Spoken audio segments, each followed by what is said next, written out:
Good afternoon, everyone. Thank you so much for joining us this afternoon.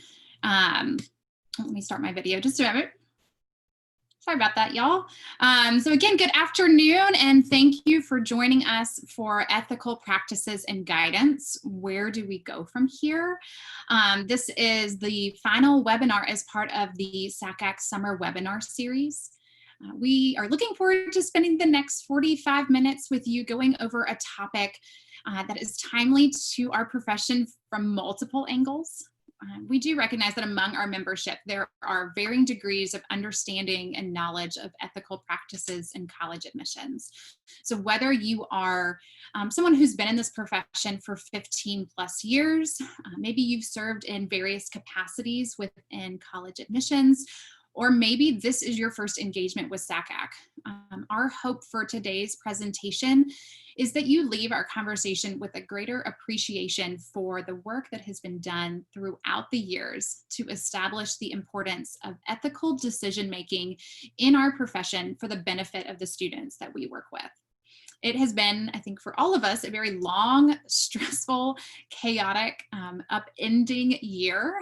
And while we are still waiting for clear direction on the status of ethical practices in our profession, we did feel it important to introduce for some of you and a reminder for others the importance of ethical practices in our profession, especially as we enter into a new academic year and into a new recruiting cycle. Especially amid a global pandemic. But first and foremost, we want to just take the time to introduce ourselves and then jump into the presentation. So I'm going to ask my colleague, Emily Coffey, to join me here so you can meet us. Hi, my name is Emily Coffey, and I'm the college counselor at Mount St. Mary Academy in Little Rock, Arkansas.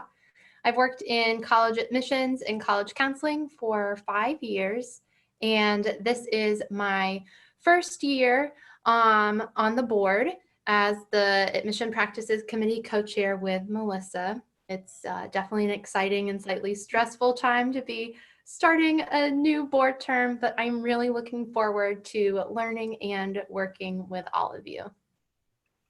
And hello again, everyone. I am Melissa Klein, and I serve as Director of Admissions at Furman University in Greenville, South Carolina. I have worked in college admissions for 9 years, and this is my second year serving as the Admissions Practices Committee co-chair.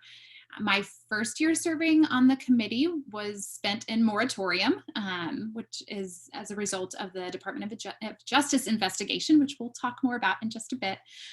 So I am very much looking forward to a year of creating ways in which we as a committee can continue to serve our membership in an impactful way. So I'm going to turn it over to Emily for just a minute to talk about SACAC. So this webinar is hosted by SACAC and organized by the webinar committee. We think our professional organization has a lot to offer. So if you're not a member, we would love for you to consider becoming one. Some advantages of membership include access to recordings of the previous webinars, professional development opportunities, mentorship, leadership opportunities, and a greater connection with the other delightful SACAC members. The annual membership fee is just $45, and we would love for you to join our affiliate if you haven't yet. There's the link up there, sacac.org. Awesome. Thank you, Emily. So to give you some context of what we are going to discuss today, we did think it important to provide you with a historical framework for the function of ethical practices in college admissions. We also hope to discuss the evolving role of the Admissions Practices Committee, talk through some current issues in the college admissions landscape, but especially demonstrate the importance of ethics in our work. Again, there may be some of us in the audience who've been a part of this profession through every iteration of our ethical codes, and others who may have joined the profession several months ago. As one of the required standing committees for each NACAC affiliate, the Admissions Practices Committee has played a pivotal role in ensuring its membership, ensuring its member institutions live up to the established guidelines and best practices for how we conduct business.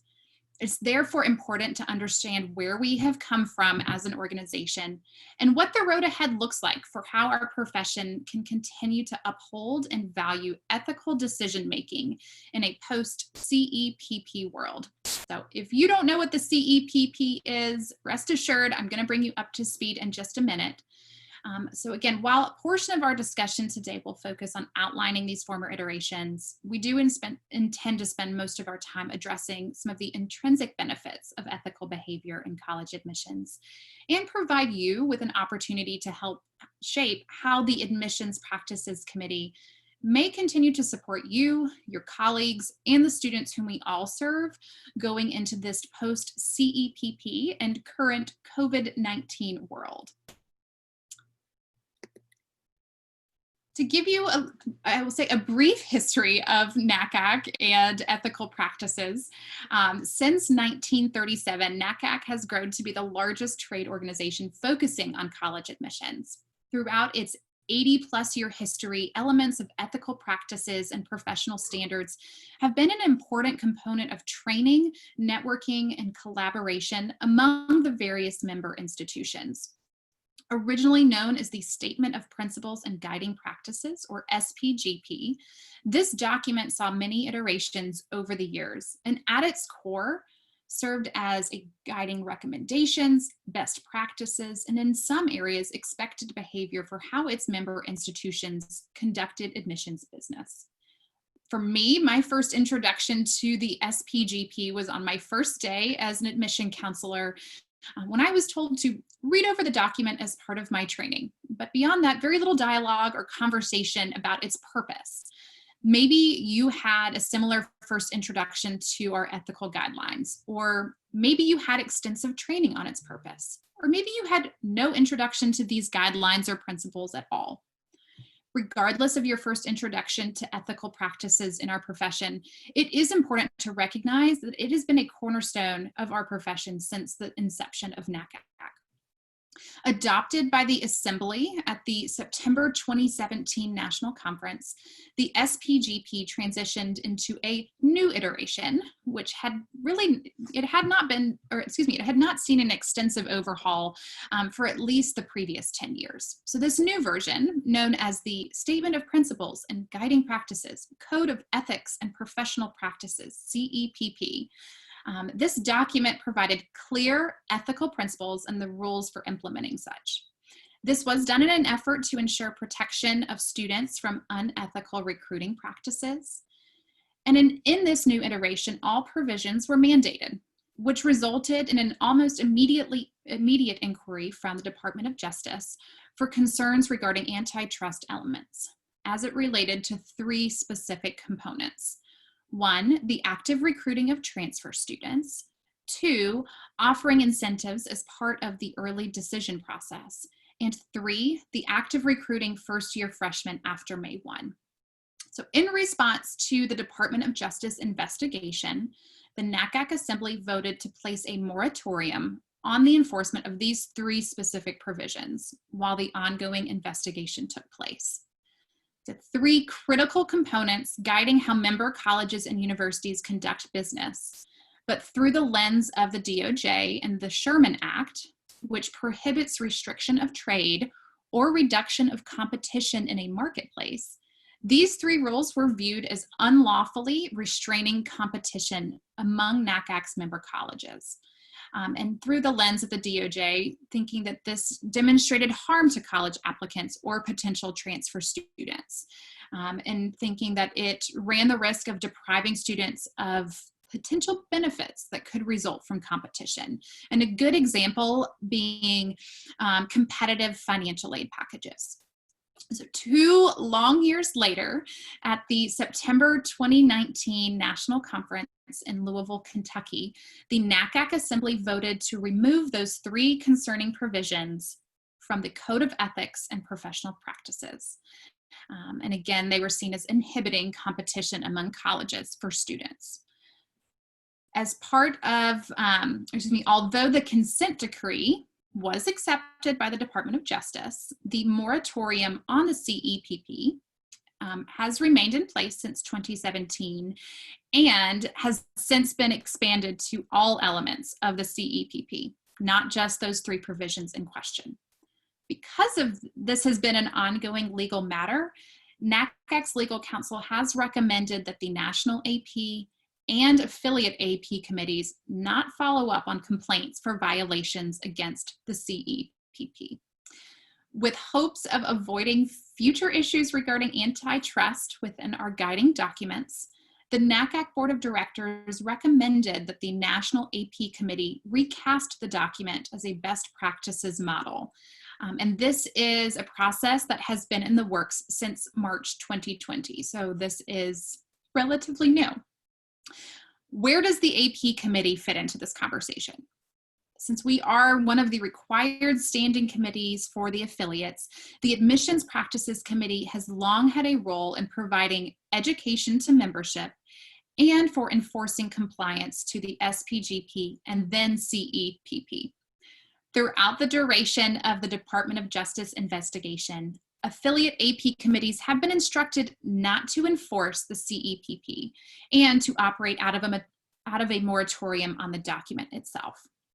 Within SACAC specifically, the AP committee has largely served as a compliance committee, enforcing those elements and ensuring compliance among our member institutions. Presentations and discussions about the former SPGP and then CEPP have often taken place at annual events such as Dry Run, Summer Seminar, and the annual conference. However, educational resources have largely taken a backseat to compliance. With compliance soon no longer being a part of the Admissions Practices Committee charge, educating our constituents must become the primary focus of our work. As AP committee chairs, we are anxiously awaiting the adoption of the newest version of a best practices document. This is then going to allow us to identify ways in which we can best support membership moving forward. Emily's going to share some of these next steps in just a little bit.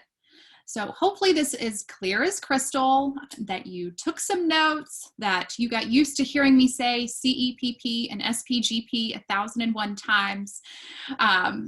But while the fallout surrounding the DOJ case and its impact on how we view ethical practices in our work was taking place within our national organization, there have been numerous issues in our profession and in the world that demonstrate the very need for holding ourselves, our teams, and administrators accountable for demonstrating ethical behavior in the work.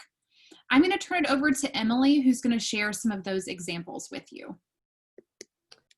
So in the last few years, higher education has been in the news probably more often than we would like. When thinking of recent scandals relating to higher ed, Varsity Blues could be one of the first you think about, instead of the stories we were used to hearing about student loan debt or what the most lucrative major would be. Suddenly, we were learning about wealthy families paying very large sums of money to a college consulting firm to get their children into selective colleges.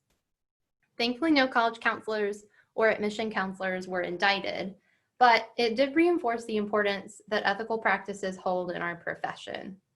Varsity Blues also highlighted the extreme privilege within admissions itself and opened us up to a bigger conversation important for our membership to have.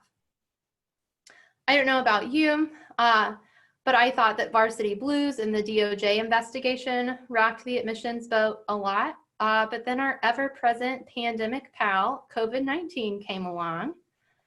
How do we continue to promote ethical behavior during a global pandemic? How can we help our students while also practicing ethical decision-making for the health of our institutions?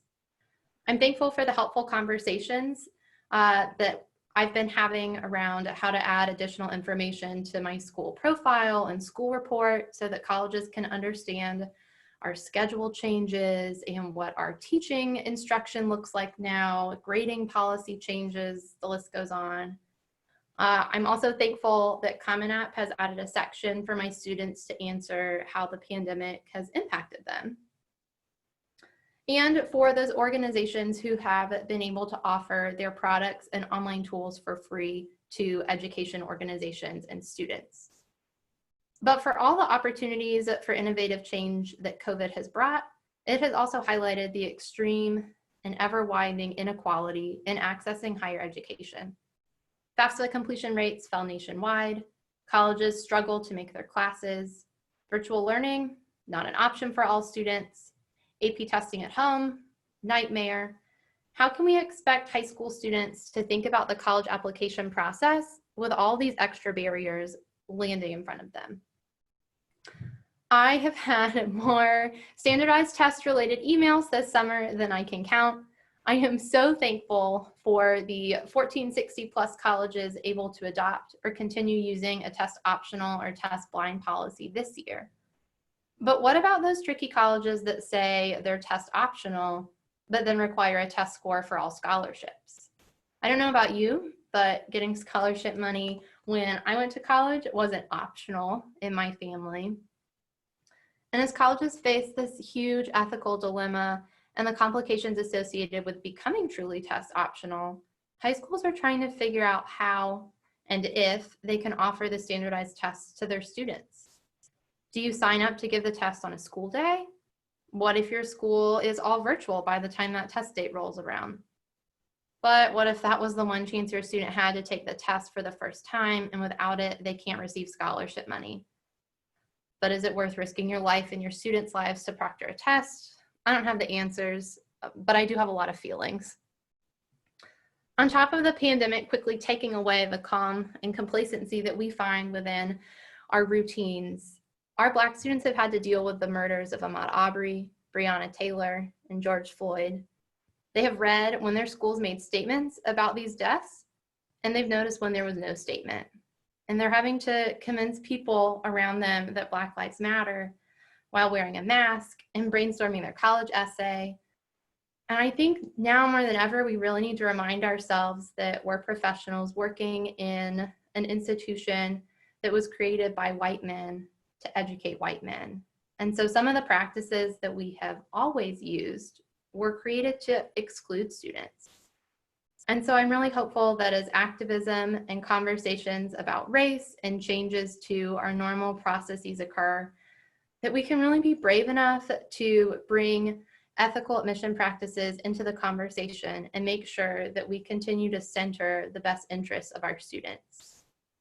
And when we voted to eliminate the 3 provisions in the CEPP last September, many people feared that this was going to be the end of ethical admissions forever. So Melissa will discuss some of these concerns from the college perspective. Thanks, Emily. So as Emily just shared, the impact of these global issues is being felt across all facets of our industry. And undoubtedly, this will be heightened going into a new recruiting cycle and a new school year. Although the anticipated quote unquote wild west of college admissions and cutthroat practices that were expected as a result of the loss of the 3 recruiting provisions in the CEPP, they may not have been an immediate response from most institutions. The very real pressures and consequences are being seen and felt at college campuses around the country because of the pandemic. If the quote unquote many institutions that you see here in this graph at the point in September had already considered awarding additional aid or moving up summer programming or continuing to recruit post May 1 before we even knew of COVID-19, I do wonder how these figures would shake out now. A significant area of concern is how admissions offices will continue to keep students centered in this process, with the financial ramifications looming in the background. Lower enrollments, reduced funds, and increased expenses as a result of online learning and preventative health measures needed for campus reopening, all the while adjusting to drastically different recruiting strategies that may cause staff burnout at a time when stress is already at an all-time high. This survey from EAB completed following the September 2019 changes is interesting to consider in hindsight. And again, I do have to wonder how these numbers may shift or shifted in a post-March 2020 response. With many institutions moving summer orientations and opportunities to connect much earlier to limit summer melt, I have to wonder how this next recruiting cycle may feel similar impacts. The former recruiting provisions were a safeguard for many enrollment leaders, especially when administrative leadership or boards would push back on why admissions could not recruit outside these bounds. So the new pressures we now face because of COVID-19 and without the recruiting provisions may truly result in the Wild West that was originally feared. If the competitive landscape of admissions was not stressful enough with the provisions, now in a post-CEPP and current COVID-19 world, it is evident that ethical admissions work is desperately needed. So the big questions are, how can we as a profession continue to strive for ethical excellence during these times? How can we as an admissions practices committee appropriately support and advocate for ethical behavior moving forward? And how do we demonstrate the benefits of acting ethically without compliance measures? These are big questions with varying potential answers that we probably don't know at this point. I do think it's important that we focus on what the benefits of acting ethically may be. And Emily is going to talk through some of those important benefits, especially as it relates to being a student-focused industry. So why do ethical practices matter? I'm not sure about you, but when I began my first admissions job, my director sat me down and said, Emily, this is a small profession. And that if I said or did something that wasn't great, it was definitely going to quickly get back to the leadership team. Don't be that employee, they said, because my choices reflected upon my institution, but also my institution's choices reflect back on me. So the reputation of your institution and then your reputation as a professional are going to depend upon how you act, the choices you make. And something that I always come back to is considering the impact that my choices make on my career trajectory and the institution's reputation, but also the institution that I'm working for. What are they doing? How does that impact what my future and their future will look like? And then at the end of the day, I think if anyone asks you what matters most about your job, you'll likely say your students. Make sure you push yourself to practice what you say. In this very tumultuous summer we've had, I've listened to a lot of webinars like you have, and I feel like at the end everyone's like, yeah, we're just going to do what's best for our students. But let's make sure that we're not just saying that, we're actually doing it. So when the brand new shiny guide to ethical practices in admission is voted upon in September, make sure you read it. Make sure you do continuous self-audits of yourself and your institution to make sure that your practices are representative of the recommended best practices in the document.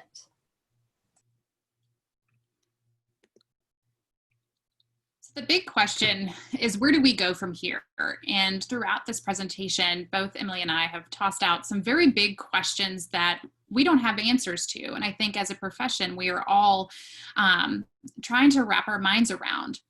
The immediate next steps will be the vote to approve the recasting of the CEPP to become the Guide to Ethical Practices in College Admissions, or GEPCA, which means learning a new acronym. The draft version of this has circulated among NACAC membership, and all have had opportunities to provide feedback on this. The final version will be voted on at the 2020 virtual conference by Assembly delegates.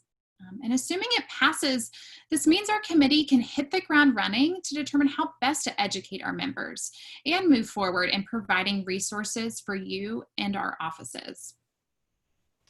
So in the past, most of the infractions reported were easily fixed. The infractions were rarely malicious. Most of the time they came from ignorance. So now we're going to have the power to educate our membership about the guide, GEPCA, and help inform you about the best ethical practices in admissions. It's all pretty new as we move from a reactive to proactive committee and from enforcement to education. But we are excited about this new chapter of a quote that someone from the New York State affiliate said that I think I really like. He says, "The onus now falls on you to professionally address your issue with colleagues and institutions." So we would love to have conversations with you and also learn from you. So if you would not mind going ahead and clicking on the link in the chat box there to the survey, because if you're like me, the Zoom meeting ends and I realize I haven't clicked on any of the links that anybody provided. So don't let this be you. If you would please follow that link and help us by filling out that survey so we can serve you best and provide helpful information once the guide is approved this fall. Now, we would love to answer any questions that you may have. Please use the Q&A box to submit your question. And we also welcome any suggestions that you have for us in the group. Since we are in the very beginning of stages of becoming this educational committee, we really appreciate you sharing any thoughts that you might have.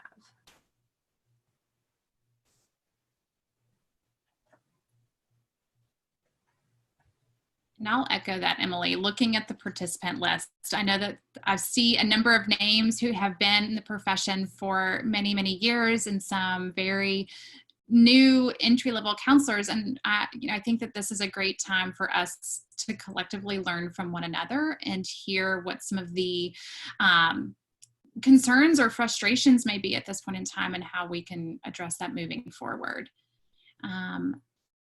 So I do see a question to the panelists that says, if I'm a SACAC member and I see another institution behaving unethically, what do I do about it now?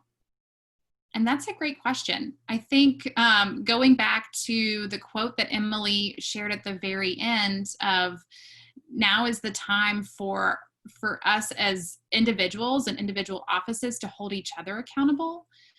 While that is something that you are welcome to share with us as admissions practices co-chairs, from a tactical standpoint, we would not be able to follow up on that for where we are in a space of moratorium. But I think encouraging that office, so whether it is whether you know someone who works in that office and you would consider them a colleague and you want to talk to them directly, encouraging them to remember ethical benefits of admissions, how it is beneficial to our students. I think that is a great way to start that conversation.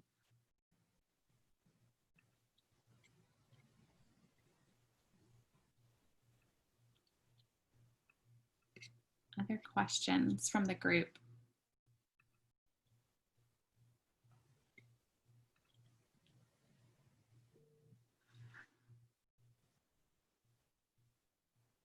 As part of that survey, we are going to ask you to share with us how you would like to receive information from our committee moving forward. And I do think what we would like to do as a post-webinar function is to share with our participants what those survey results look like and what some of the outcomes will be from our committee, how we'll move forward, and what those resources will be in the coming months. Perfect. Thank you, Julia, for thanking us. And it is a strange time indeed. So how do I get involved with the committee? How can we help you all make this transition? Thank you for your interest. There absolutely will be a space for us to involve membership in spreading the good word of ethical behaviors in admissions. Admittedly, it's been a tough year and a half or 2 years to be able to involve members in our committee just being under moratorium, but absolutely you should see the slide that has our email, admissionspractices@sacac.org. Please send us an email, let us know that you're interested in assisting our committee, and we will keep you in mind and be in touch as we identify what those ways can be. Yes, I will share the survey link again in the chat.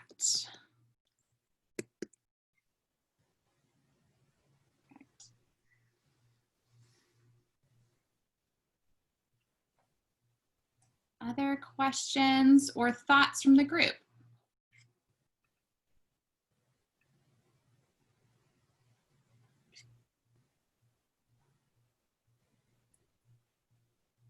All right. Well, thank you all so much for participating today. And we look forward to continuing this conversation with you in the weeks and months ahead.